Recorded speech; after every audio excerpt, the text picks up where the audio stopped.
popularity of the word soul as used today stem not from Hebrew or Christian Greek scriptures, but from ancient Greek philosophy and pagan religious ideas. For example, the Greek philosopher Plato quotes Socrates saying, "The soul, if departs pure, dragging along with it nothing but the body, goes away into that which is itself, into the invisible, divine, immortal, and wise, and when it arrives there, it is happy, freed from error and folly and fear and all other human ills, and lives in truth through all aftertime with the gods."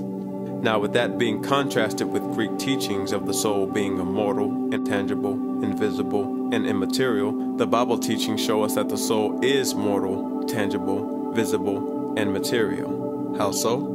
In Hebrew, the word for soul is nephesh. Nephesh, as used in the Bible, shows that the soul is the body. As stated in Genesis chapter 2:7, man became a living soul, therefore man was a soul. Genesis shows us that a living soul is the result of the combination of an earthly body and the breath of life. This breath of life is the breath of the Spirit, or the active force of life. See Genesis chapter 7:22. Going further, nephesh is a term of far greater extension of our soul, signifying life. Exodus chapter 21:23 and Deuteronomy chapter 19:21. Various vital manifestations such as breathing, Genesis chapter 35:18 and Job chapter 41:21.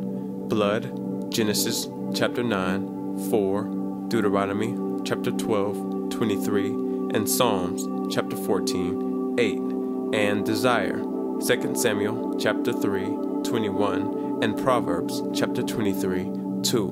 So, now we clearly see that the soul is not part of the man, but the soul is the whole man. So why would the Bible state that God has a soul, as brought out in Leviticus chapter 26:11, Psalms chapter 24:4, and Isaiah chapter 42:1? In our last discussion, Man in God's Image, it was brought up that the author used anthropomorphism, giving physical and human characteristics to God to facilitate understanding, as when Yahweh is spoken of having eyes, hands, and so on. When speaking about God, this meant God as a person. God as a spirit, not a soul. See John chapter 4:24.